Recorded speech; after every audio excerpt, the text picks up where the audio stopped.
Ready? Yep. All right, this is internal engineering for Brady, Dylan, and other people building systems. I'm gonna sketch out our data model and then we'll go into a little bit more detail. So this is in building the Uber of marketing, which is a two-sided network.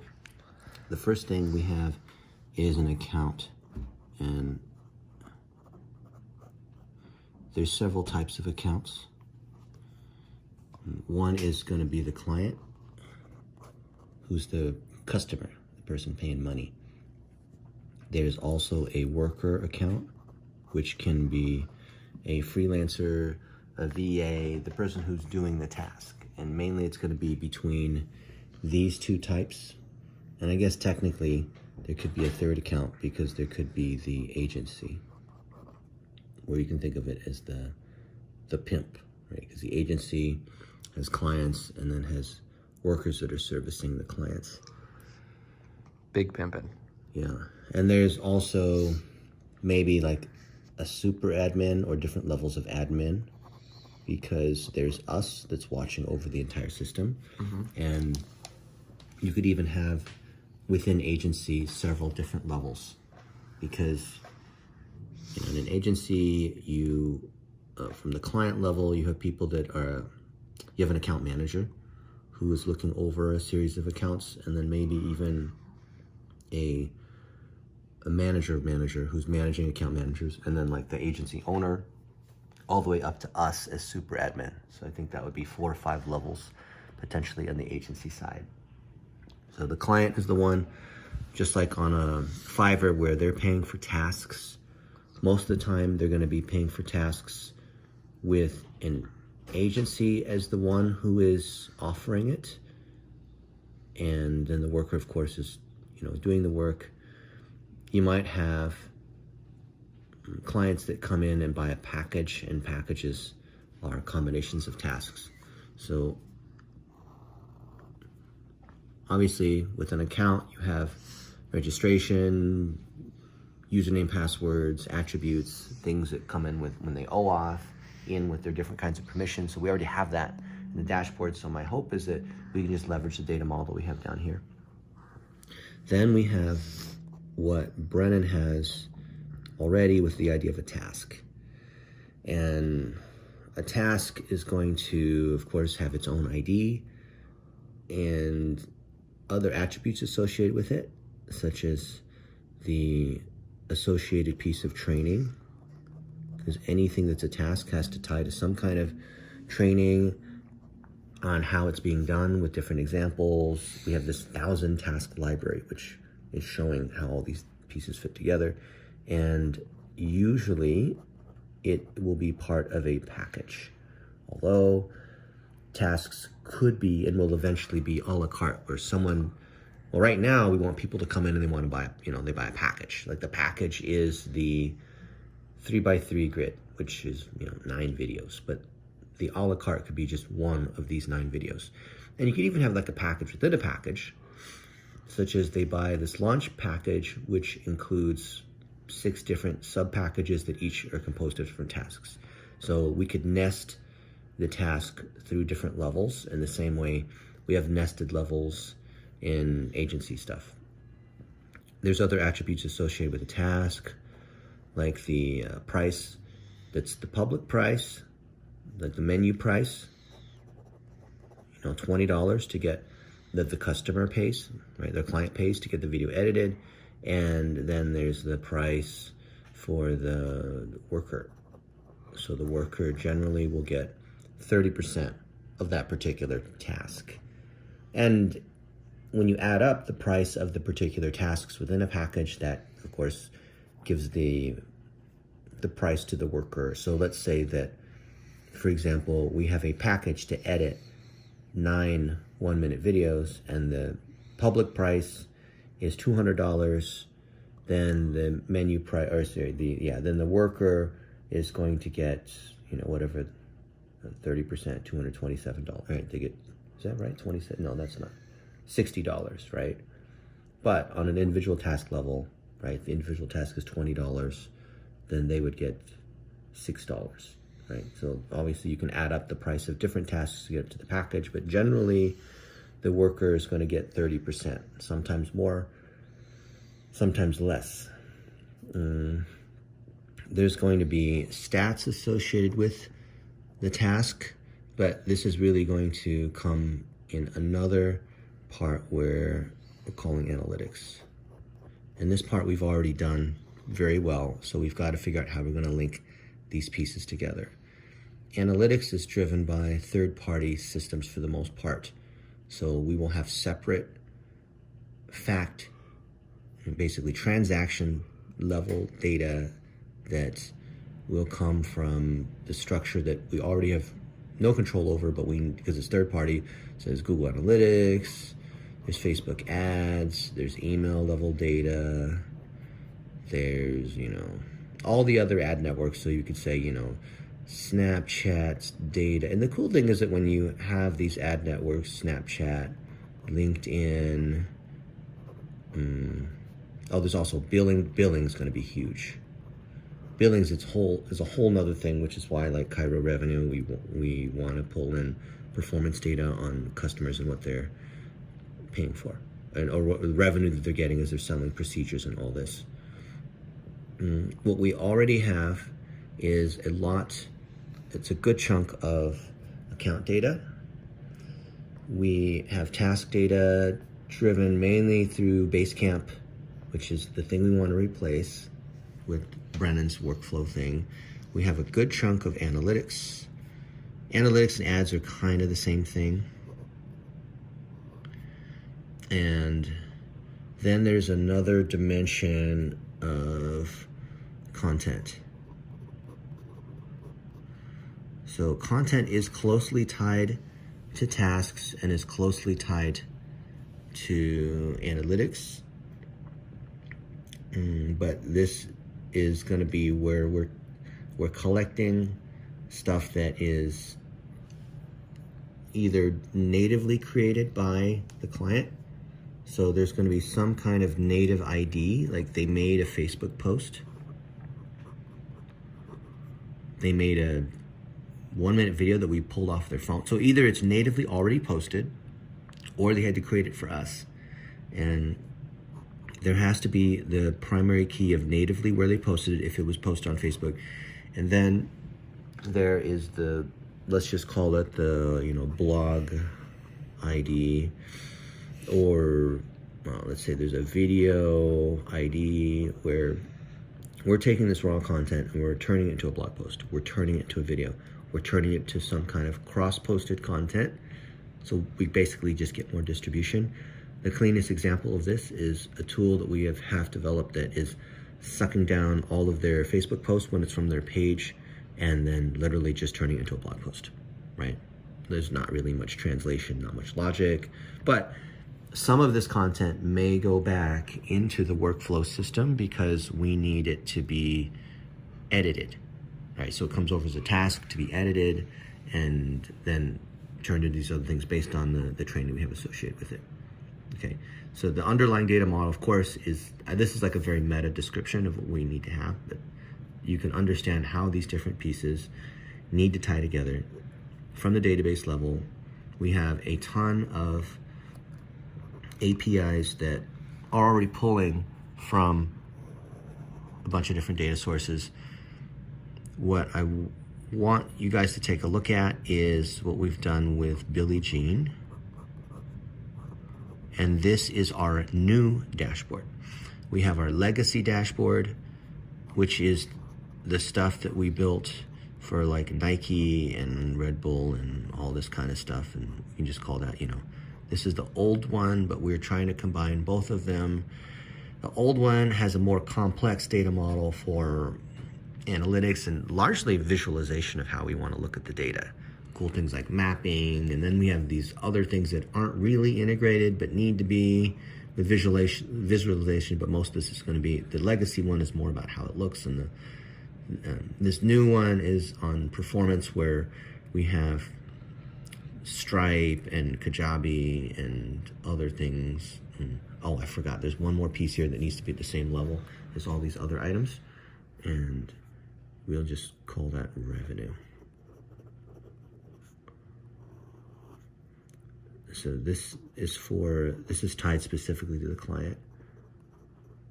So there's, payment, there's the visit, I imagine there's a different forms of treatment.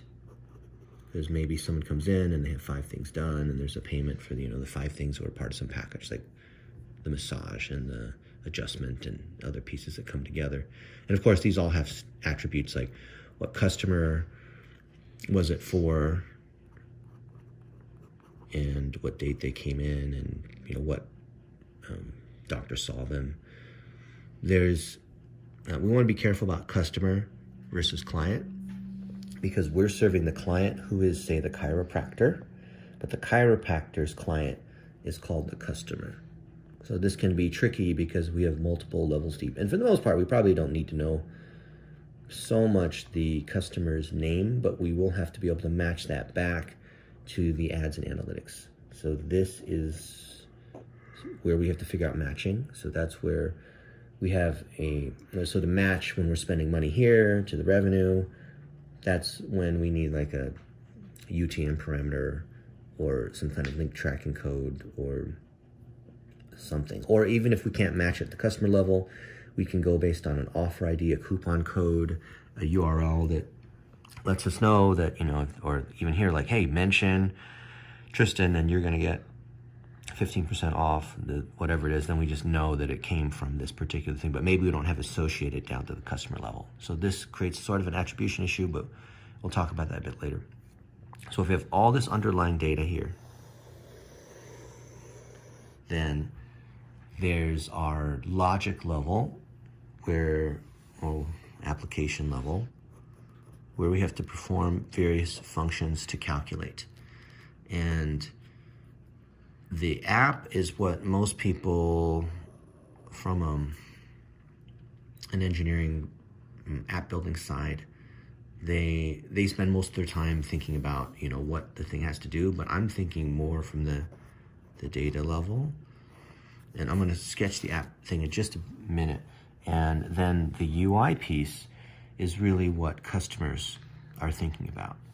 And that's where I think we can do more of our stuff initially to make it easier or to create a lot of perceived value and make it easier for workflow management, to set expectations. So we will have a lot of public facing content that isn't tied to any sort of database, doesn't require any kind of login. It's just going to be a series of tools, and we'll just call this ungated content. So what is ungated content? It's blog posts, it's going live, it's Facebook posts, it's just content that we're putting out there, educating people, speaking at conferences. No need to log in. They come to the YouTube channel, they can watch all this kind of content, and then they're going to come to these scoring tools. And the scoring tools are like, hey, and again, this initially is not gated either. So let's say, here is the scoring tool is how fast is your website load. So to do that, you have to, of course, give us an input. So the main thing is NAP, which is name, address, phone. And based on that, for a local company, we can see how well you rank. We can then run our snapshot report, which is basically Vendasta's main tool thing. It's 6 categories for the snapshot report, generate a report saying here's things that are wrong, right? Based on these 6 things that are wrong, metrics, analysis, action, you need to then, there's a recommendation. And from the recommendation, you can, of course, get some training because you have a lot of low reviews, or you're not doing video. So we need to teach you how to do that. And you could buy the course on it, which then means, of course, you have to, from the recommendation, you have to then register. And, because you have to register a training, or maybe then you can just go ahead and buy the task or the package. Because some people are like, I don't really care about the training. I just want to get it done. And okay, so then either way, you're registering, and then this creates the idea of an account, or one of the different kinds of accounts down here. So now this is the first time that this system down here knows about these different people, because this whole thing is public information. This is basically marketing. When people talk about sales and marketing, marketing is when you do all this stuff before you have a chance to like really talk to somebody. Sometimes the recommendation is going to lead to a, I don't want to call it a sales call, but let's say it's a consultation where they are talking to the potential client. You know, they want to buy this package. They want to cover their, it's like, you know, you get the patient gets their x-ray done and they need to talk to a doctor to talk about, oh, well, according to this, Tristan, it looks like you have this broken bone here. So we're going to need to do this surgery or something like this. So they talk to this person, which then becomes they're talking to one of the agency level people here. Probably a low end order taking stay-at-home mom who's gone through some very basic training on how to talk about the snapshot report, how to talk about your dashboard, how to talk about, you know, any of the particular components of any sort of analytics that we have that's going to be driven off of this. So the easiest thing is just to take our ability to grab analytics and be able to pass this two ways.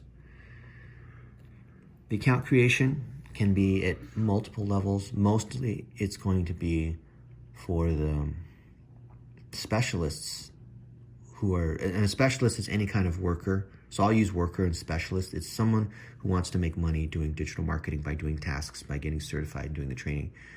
Lots of these people coming through. Actually, it's going to be a lot of here. A lot of this digital marketing, because we've got all these different courses, right? How do you do digital marketing? How do you start a business? So I can't even spell entrepreneurship, right? How do you make money online? How do you, like, this is stuff that we have with, you'll see increasingly with like Builderall and Fiverr and onlinejobs.ph, and we have a lot of networks of people who have, you know, lots of people that want to get jobs. But anyway, the account is of course going to be just like you saw before, where we have people who want to make money and people who have businesses that want to hire our workers. So that's the two-sided network of the Uber. When the worker comes in, because there will be hundreds of thousands of these workers, most of them are going to be able to come in for free or close to free. They're going to be able to take this task level training, because remember, we're training them to be able to do the task for the people who are buying the tasks on the other side. So there's remember where we have the worker and the client. We're trying to bring these two together, right? Because the client's going to buy packages. This training is leading to the certification. And the certification is the menu, of course, on the client side. Actually, I should have said, I didn't draw this correctly, but basically the menu is the certification. The clients are like, okay, based on the recommendation, and the system found these things that are wrong, therefore you need to buy these 3 different things, and the workers are certified exactly for those particular things. So that maps back down here to the task level. So training and packages are the same thing. There's nothing we do in the system that's not training or tied to a course, and all courses lead to packages, because why would you take a course if it didn't lead towards you making money, right? And I think this is actually the thing that's most broken with the school system right now. Anything you do needs to immediately tie to the ability to make money, to charge for it. I guess there's things like understanding fundamental concepts and all, but those should always be tied back to the particular tasks. All right, let's come back over here. So let me just draw these, like draw underlines under the main sections. So when these people are coming through and they're getting certified or they're buying tasks, we need to collect money from them.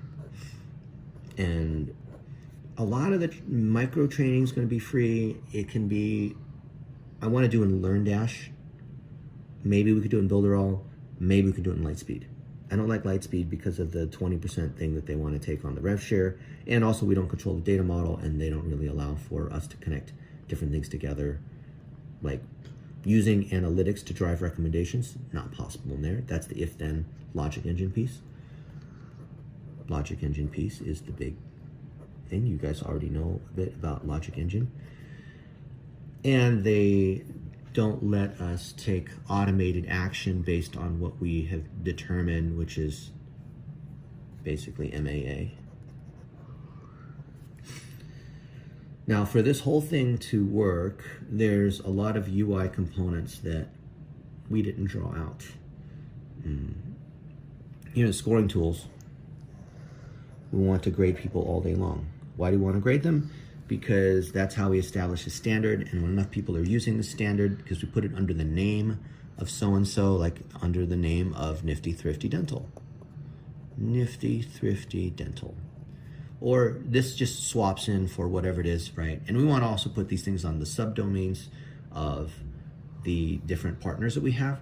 So dashboard.onlinejobs.ph, dashboard.financialfreedommovement.com, dashboard.cname, Dashboard. yeah, dashboard, whatever, dashboard dot, and all these guys are happy to do dashboard.theirdomain.com, right? This establishes a standard. There will be, let's say, 6 categories. We look at their thing, and then they get an overall report where you got a D minus, you know, something like that. And then there's little charts that show like how you did on each of them. The ungated content here is, let's say, here's our research that shows, you know, we looked across all these universities and we found that the average salary is only $42,000, or I'm sorry, of income, or, you know, whatever it is, of people who had degrees. Or we did some research on chiropractors, and we found the average chiropractor makes $132,000 and sees 12 patients per day. And here's how much money they mostly it's just doing adjustments, and sometimes it's selling these packages. But or we set standards saying, hey, do you know the average Facebook page has only 132 fans and they post once per week and it's dead, or whatever it is. We're establishing these different standards, which are just aggregates off of the analytics up here. So the more data we have, the more we can publish research, and then people can come in and see how they are doing relative to this piece. Another thing we don't want to really cover in detail right now, but just know it's coming, is that if they consume the public research, which is general industry averages, and they come in and get their snapshot report, which really just requires name, address, and phone, we want them to come in and be able to OAuth in and add in their, you know, give us access to the Google Analytics and whatever. So then, you know, there's a lock here with like all this stuff that they give us access to, which will then come over here. And this is our main thing for the dashboard. The thing that kicks off the dashboard is they have to OAuth stuff. And then there's a whole registration process where they tell us something about their, well, of course we tell them what's wrong, and then we collect their goals, content, and targeting, either in an automated way with the form, which we already have, blitzmetrics.com/GCT, or they when they talk to somebody, that person's basically filling out the form for them, collecting their goals, content, and targeting. At the same time, that goes through ACL access checklist to get access to all the different items, which then go into recommendations in their account and all that, and their view inside the workflow. So the part we want to do that requires a bit of magic is showing where, when they have something that's wrong, because we collected all their data, we then generate a list of all these things that they need to do. So we scan their system, we scan their analytics, we scan, because they gave us access to all this stuff, we're pulling in their content, and the system over here, based on all the if-then logic, is just another table, just like one giant table of filters, basically, or, you know, triggers of if it notices a particular condition against the data, you know, scanning against this, scanning against all this, both ways. Then here's what you need to do. So here's a task.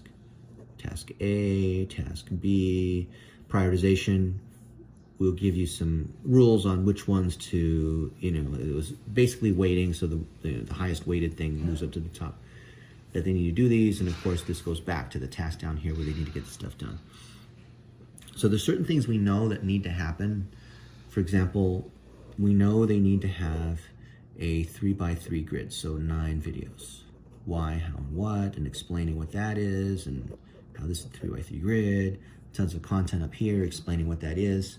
Everything we do with public content is really just selling them on what's about to happen in terms of the scoring tools and in terms of the actual execution down here. So if you look at the workflow task down here where the VAs are editing 1-minute videos, 5-star rating system, they in the queue, they work, here's the next task, get it done. All right, submit. Next task, get it done, submit. This will start to fill out their pieces, 1, 2, 3, 4, 5, 6, 7, 8, 9.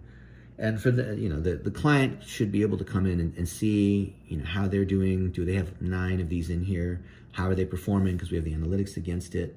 We're pumping that in. The agency should be able to see how the client's doing.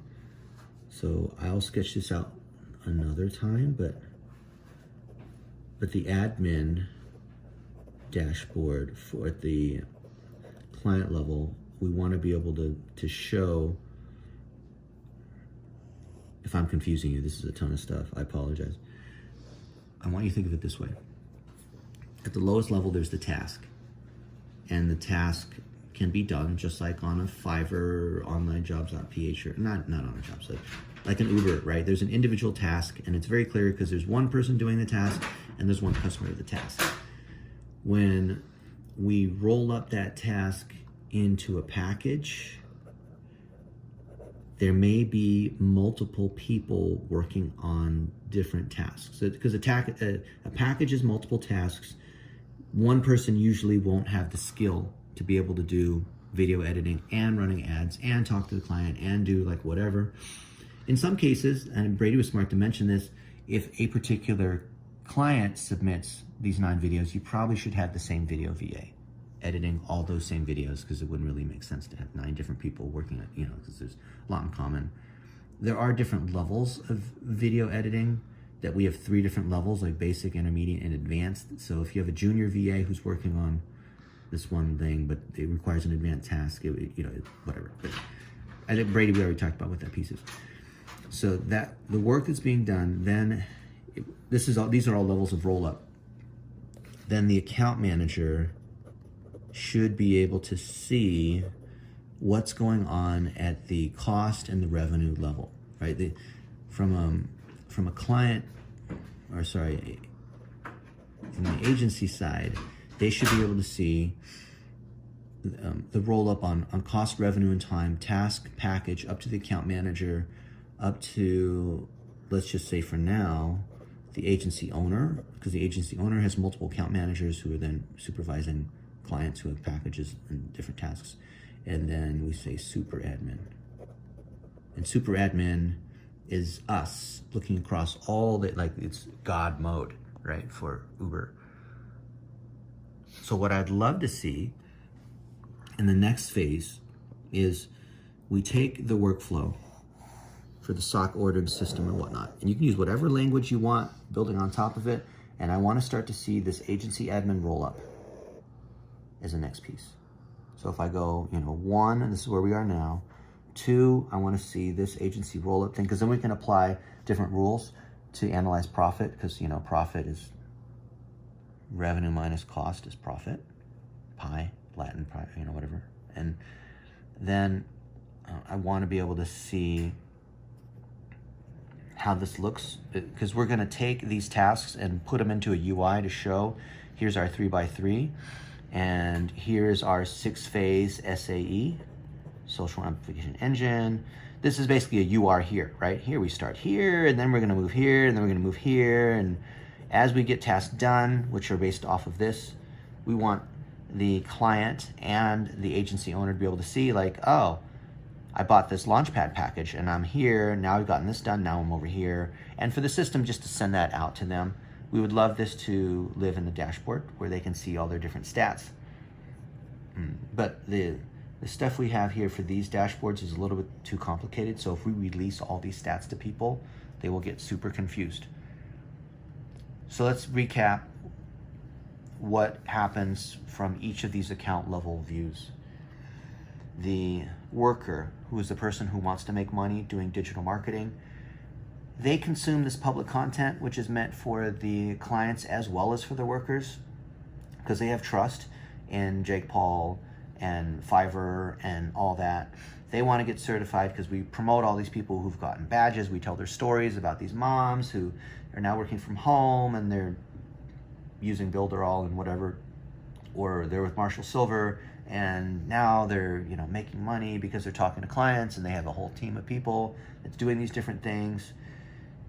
And the workers, they want to know that they're able to make money. So this admin dashboard shows them, hey, you've already got these many tasks done, that's worth this much money, and if you continue as you are, then on a retainer, right, because there's initial setup, which is SAE, and the SAE leads to a retainer, which is a monthly thing. Then on an ongoing basis, if you keep your existing clients and you continue to add clients at a certain pace, here's the revenue that you've gotten so far up till today.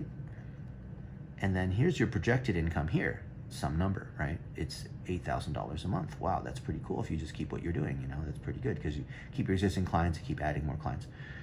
And the worker should be able to do these particular tasks. The agency is kind of like a super worker because they're the waiter and the cook, or they own the waiters and the cooks. So, or maybe the agency comes in and they're just hiring workers, or maybe workers that become agencies, but think about what that means a little bit later. But either way, they're coming here, they're trying to figure out how much money that they are making from the clients. The client level view is going to tie back here on the revenue side, which we're going to integrate with all these electronic health records, like basically billing and customer systems, so that we can tie back, the dental billing records, the chiropractor billing records, there's other systems that basically are back end that we want to tie to where the underlying client is making money. Like MindBody, which is a piece of crap. I don't want to use them, but they're the most popular one. But anyway, we'll talk about that one. But the client wants to be able to know, here's how they're doing on the 3x3, and here's how they're doing on a P&L standpoint. So here's how much revenue is going on, and we can see underlying factors of here's how much media we have running, here's how much engagement we have running, and here's like these other things that are driving this, and ideally we can show that these are tied together. Us as a super admin, we want to be able to see the health of the system. So a two-sided network shows supply and demand.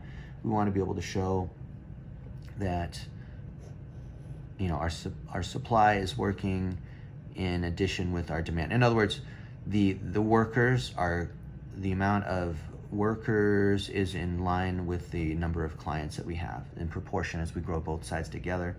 And then you could of course take this and break it down into any category, like by task, how are we doing? Oh, we need more video editors, we need more people to do digital plumbing, or we need, whatever it is. So as a super admin, we want to be able to see that.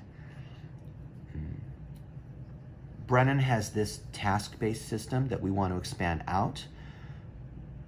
We've already built with Dylan a very basic account structure, which doesn't support this level of account management.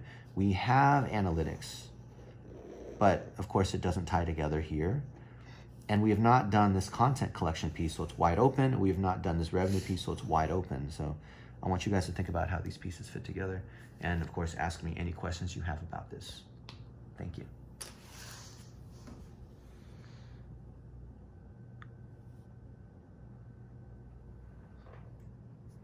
There you go.